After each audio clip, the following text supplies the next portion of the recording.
The biggest word that I learned with the expansion is not just a physical expansion.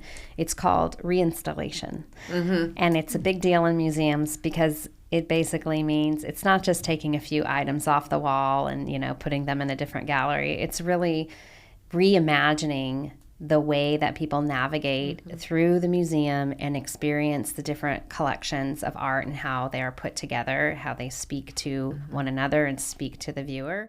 Welcome to the Four Bars Podcast. I'm Ken Leith. And I'm Patty Leith. We are your hosts for some compelling dialogue, encouraging our listeners to strengthen their connections and build strong communities, lifting each other up and connecting in ways that matter. We named the podcast Four Bars as a reference to how hard we work to find a Four Bars connection on our devices. And we wondered what could happen with relationships if we worked as hard at connecting. Let's find out. Welcome back to Four Bars Podcast. I'm your co-host, Patty Leith. And I'm Ken Leith. And we have with us again Lela Davidson. She is the Chief Operating Officer at Crystal Bridges in the Momentary. And last time we heard from Lela about her personal leadership journey. If you haven't had a chance to listen to that, you're going to want to jump in because there were some great pieces of advice about how to navigate your personal career journey. Today, we're really going to explore a little bit more deeply the things that are going on at Crystal Bridges in Momentary. It's a fabulous local resource, but also nationally known, beautifully acclaimed art museum, offering just fabulous places for community and connection and inspiration of hope. I heard Alice speak recently, and she was talking about how art is hope. So welcome, hope. And thank you. We it's nice look to be really here. forward to exploring that. Yeah, I appreciate you guys having me. Thank you. Indeed. So, tell us about the story of Crystal Bridges and then the Momentary, how they came to be and what the vision is for them in this community. Well, of course, as you know, our founder has a passion for art, for nature, for architecture, for wellness, and really, above it all, just for access, so that the people of our community have access to these incredible resources. Yes. And that's really at the heart of it all, of everything that we do, of everything that the vision for our campus, for our expanded campus, for the wellness, for the health, and the music building into that as well with the Momentary. It's really all about creating these moments where people in our community can connect. So whether they're connecting with an art piece or an experience or a musical piece or just our architecture, our grounds, it really is all about that connection. And so that's why I was excited that you invited me to be here today and represent. Fantastic. Yeah, one of the things you just described too is the way everything is connected within the infrastructure there, and then that permeates way beyond the grounds. One of the things in Northwest Arkansas is you see art everywhere, which we did not see prior to Crystal Bridges' arrival. Yeah, I really feel like it has been a catalyst. I recall being up on the trail, watching the ground breaking and waiting and walking and waiting and, seeing things start to happen. And never in a million years would I have thought that I would be working there. I thought maybe I'll go work in the coffee shop there, when they open. But it's been really an incredible to watch the space grow and to play a small part of it. Yes. Yeah, and I also remember walking in that forested area before there were trails, watching it all go up and really I also remember on opening day going in and how it exceeded my expectations by so much. I grew up in the D.C. area, and so I really didn't think that it would top what I had seen, and it has, and it continues to. Well, and I think that of our expansion coming on the Crystal Bridges campus. About that. So we're adding about 100,000 square feet. So we will have an additional bridge, so as a new Crystal Bridge. We will have a temporary gallery, a large temporary gallery for our exhibitions. So we will increase the number of exhibitions that we're able to bring to the region every year. An incredible large space for community engagement. So we talk about connection. We have our learning and engagement area, which will have all kinds of studios and new community rooms and spaces, and really places for our community to connect with each other, to connect with local artists. We're doing some incredible things on the education front. The K-12 education initiatives are just out of this world. And so when you think about that little kernel, that little seed that's coming from this art collection, and how that has created all these opportunities for people to connect in ways that just weren't here before. And then you think about that in terms of the economic development that has catalyzed, and it's a really exciting place to be. It really is. It really is. And the expansion is set for? We will have our opening to the public day is June 6th, 2026. So we are on a racing countdown to all the things that are happening between now and then. It's a very exciting time to be there. As we walk through there, it's been exciting to see those buildings come to fruition, and they're going to be just as gorgeous as the first ones. So. It's great. It's adding so much more space and new ways to experience the property and experience the work that we have and the programming. Yeah. Can you tell us about the programming and some of the things that you've done and had the most fun with, and things that you know that are coming? So the expanded areas are just going to offer us a lot more opportunity for interaction with different types of local and regional artists, more spaces for the education to happen, again, more art spaces. We'll have a new cafe space in the new area. We'll have a new courtyard with this incredible water feature. It's really more of the same programming, but I think a little, it gives us a bit of breathing room, because the other piece of what we do is just access to these beautiful spaces for private events as well. And so, we're constantly managing that balance of these public programs and then making spaces available for private events, whether it's a wedding or a conference or things like that. And so we just have more now. So we have more people that can take advantage of that. That's fantastic. That's awesome. And we have, of course, a Keith Haring exhibit that will be our first exhibit in the grand reopening. So that's going to be just absolutely incredible. It's Keith Haring in 3D. But the new exhibition space, the temporary exhibition, there is permanent exhibition space as well in the expansion. There's also the temporary space is just very spacious, has an incredible innovation in the way that the light comes in, the natural light. So we're really excited to have the Keith Haring exhibition. Well, that's fantastic. Very exciting. It's going to be great. Now, as you look at next year, will this expansion impact anything other than space? Are there things that you will be adding to programming for the community, or is it just that there's a lot more opportunity to do that now? There will be different types of programming. So we will have a ceramic studio. We have, nice. I'm not quite sure where we've landed on kind of the maker/digital area, but we just a lot of different spaces. We'll have a space that's, or more than one space that's available for community use, like a boardroom type of a space. We have. One of the things that's really nice is we are building up to getting close to 100,000 school children that come and tour our museum every year, and so they will have a space that's a little bit more accommodating for them to enjoy their lunch. And just some of the things that we are just bursting at the seams in what we've been able to provide already. Absolutely. So this really helps, gives us that breathing room, gives us an additional entry point. We won't have the new expansion not really be a public access entry point for the general public, but we will have a place for tour buses to come and school buses and things like that. So it just expands what we're able to do. It also opens up our campus. If you look at our campus now, we are one campus with the other entities that our founder has founded and that are important, including the medical school. And so there's also a partnership now with our learning team to integrate art into the curriculum of these incredibly lucky med students Yes, that are, yes. we had our first class started at Awesome in July. And so Fantastic. being all on one campus, that really expands this idea of art and wellness together as one. So Yeah.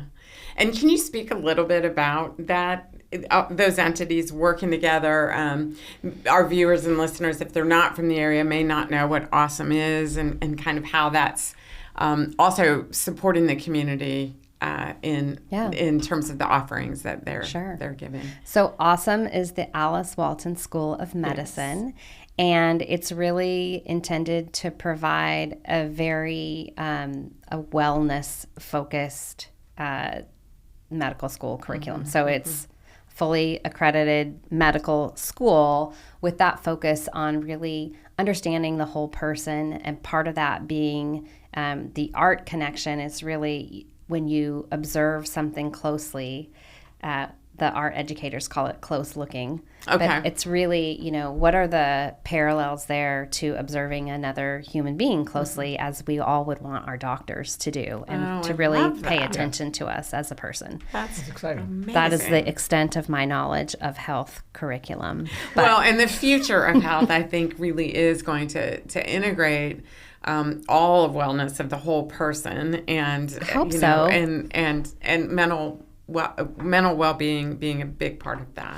Yeah, it's incredible. That changes the landscape quite a bit. Sure, and just to be literal on the landscape, just working on our campus, and if I have a meeting in another building, and literally walking through this incredible forest, garden, landscape, and so one of the things that Alice Walton always tells us at our all-entity staff meetings is, she wants us to collide with one another. She wants us people to come from different disciplines, different entities, different backgrounds, and make some magic happen. So that's amazing. That's fun. It's wonderful to have that campus come together. And the landscape in that whole area where both, your buildings are and the medical school buildings are, is just stunning.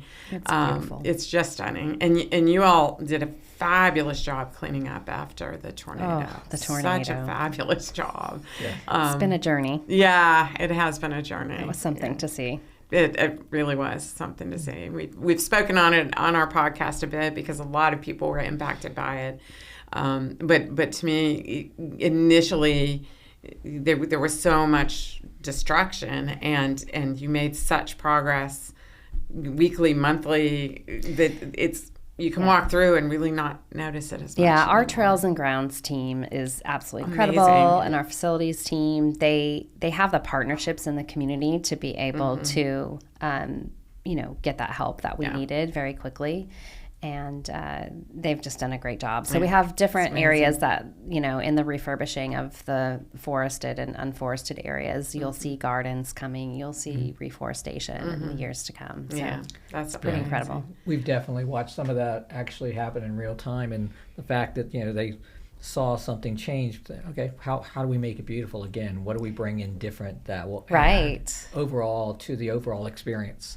Right.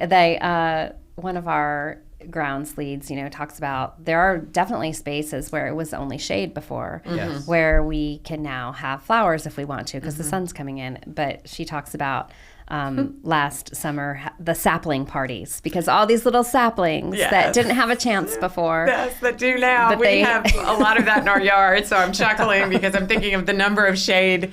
We had bought probably 20 good shade plants to plant the day before it happened. Oh, no. and there was no shade. Shade's gone. Shade's gone. We were also considering the fact that the trees had grown so much since we'd been there that we no longer could have the same amount of light, which was one of the reasons we loved it. The house built on a hillside.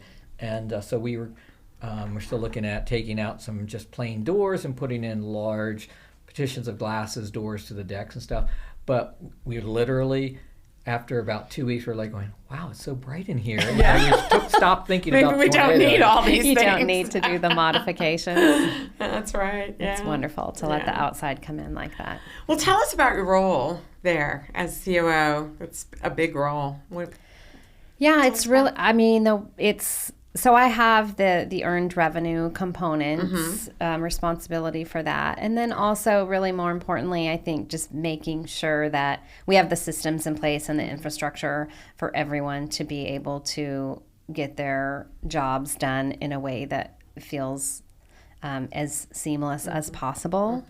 We do a lot for compared to other institutions.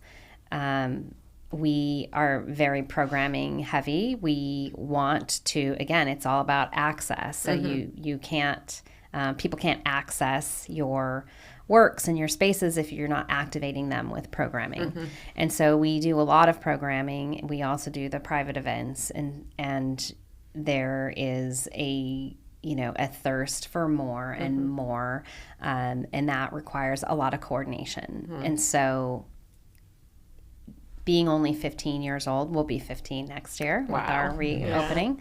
That's a pretty young company, really, in terms of systems and infrastructure and business process.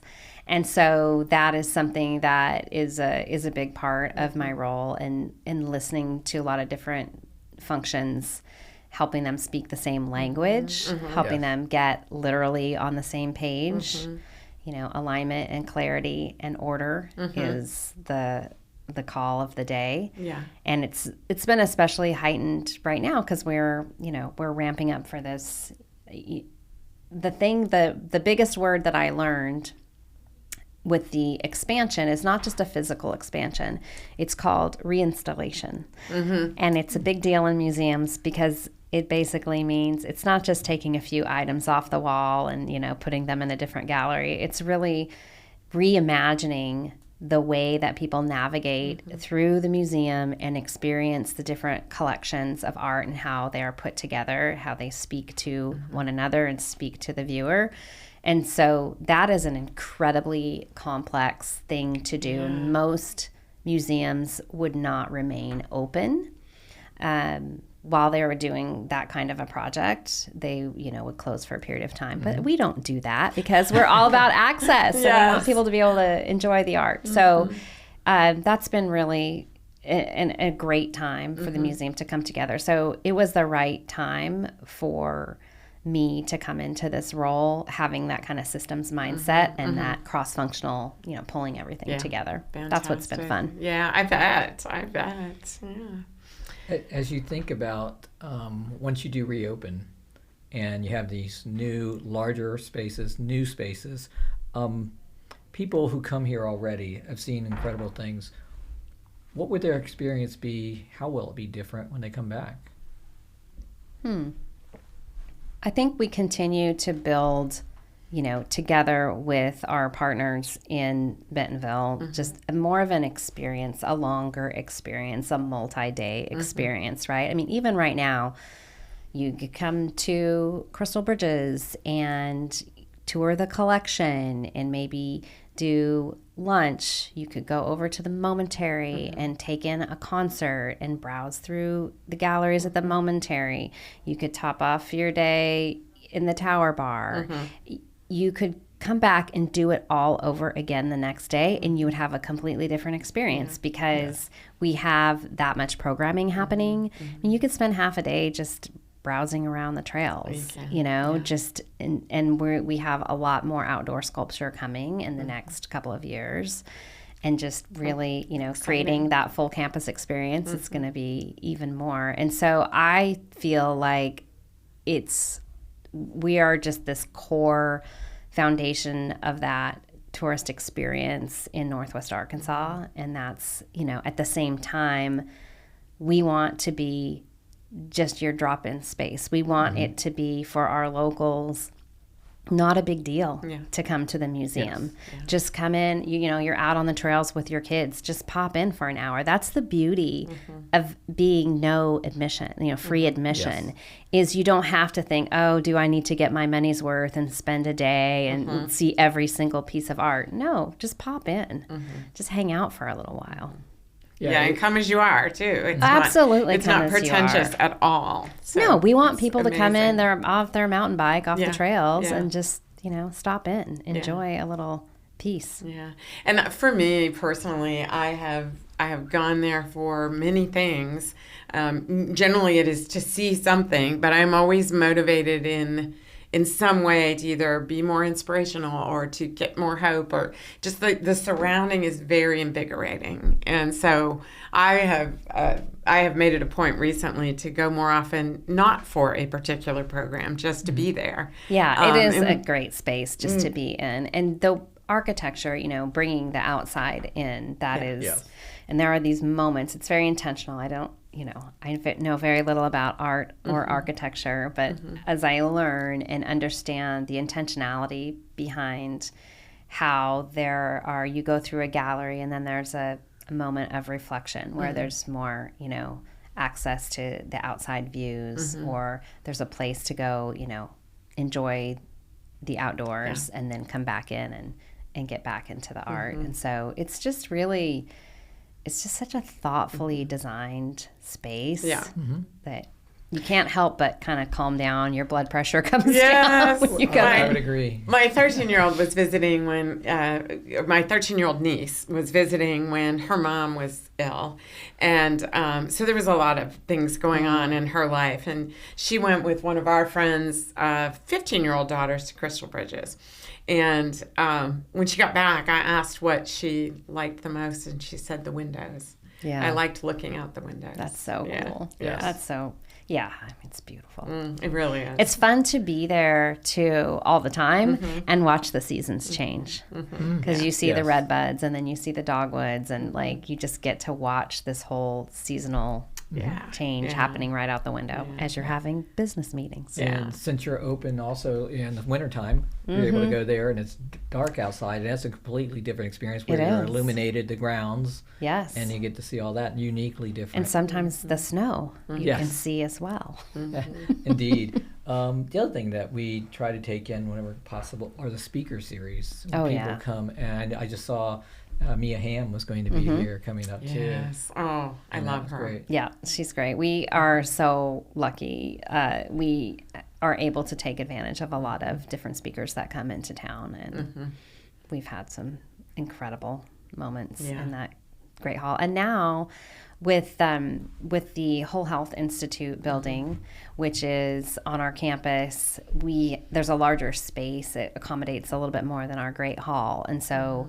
The speaker series usually sell out immediately. Yes. So now we have a little bit more space that we can provide more access to these incredible minds that come and share with us.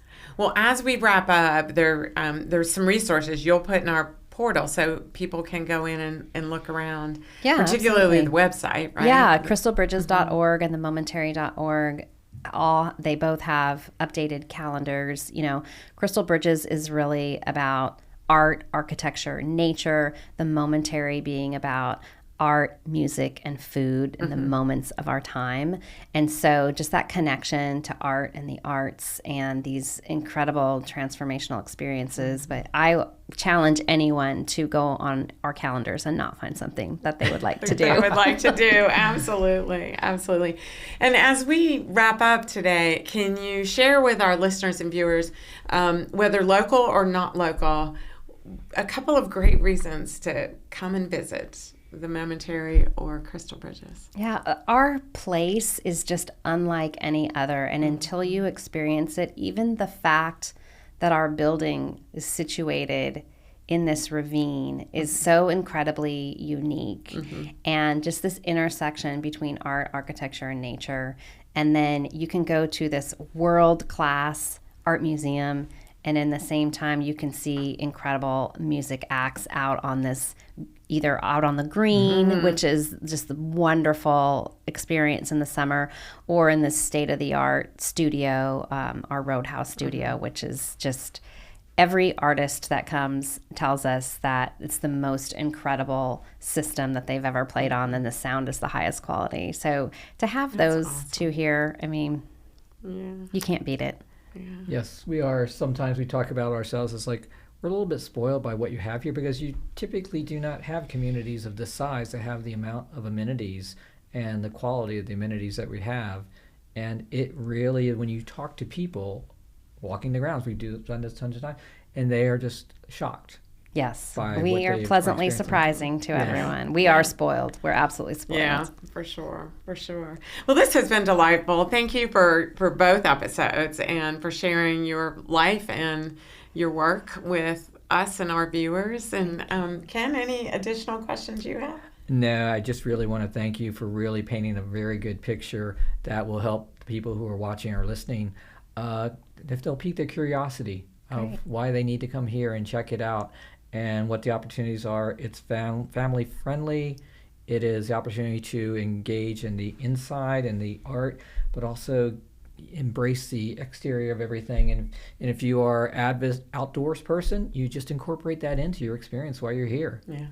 It's really Absolutely. wonderful. Thank you so much for having me. It's been a pleasure. Thank you. And thank you. And we want to thank you again, our listeners, for being a part of this today, and let you know to please go online to 4barspodcast.com and follow us, and also let us know any things that you would like as far as topics for us to bring in guest speakers and talk about how we can connect with you. And again, 4 Bars Podcast is really about exploring good connections in our life, our work, and our communities. You can also find the resources from Lela and past speakers in that portal under resources. So thanks for being here. Have a great day. The 4 Bars Podcast has been brought to you by Edges Inc., a growth advisory firm based in Bentonville, Arkansas. I founded the company in 2001. Edges promotes growth of people, companies, and ideas. Our team collaboration tool, called Interface Methods, is a basis for teams to work together more collaboratively, understand each other, and accept differences and address challenges together. We also started a nonprofit called Unform Your Bias. We teach kids and their adult influencers how to utilize storytelling as a means to reduce bias in the world. We hope you'll check us out, subscribe to our podcast, and look at our websites.